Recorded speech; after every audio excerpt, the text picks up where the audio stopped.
الراقصة لورديانا بتتحدى صافي ناز. شاركت الراقصة لورديانا جمهورها مقطع فيديو لها عبر حسابها الرسمي على إنستغرام. وظهرت لورديانا في الفيديو وها ترقص على أنغام مهرجان لنجم المهرجانات حسن شاكوش. من جهة أخرى كشفت الراقصة لورديانا البرازيلية أسراراً لأول مرة عن حياتها الشخصية، وقالت إنها متواجدة في مصر منذ 4 سنوات، مؤكدة أنها جاءت لمصر لأنها المكان المناسب.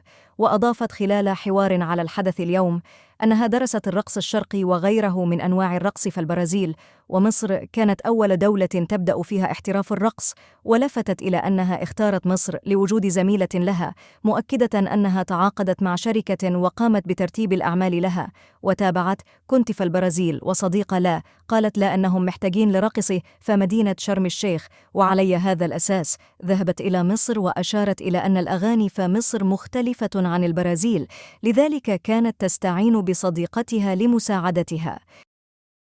لا تبخل علينا بالضغط على زر الإعجاب والاشتراك في القناة، فهذا يشجعنا على نشر المزيد من الفيديوهات بإذن الله.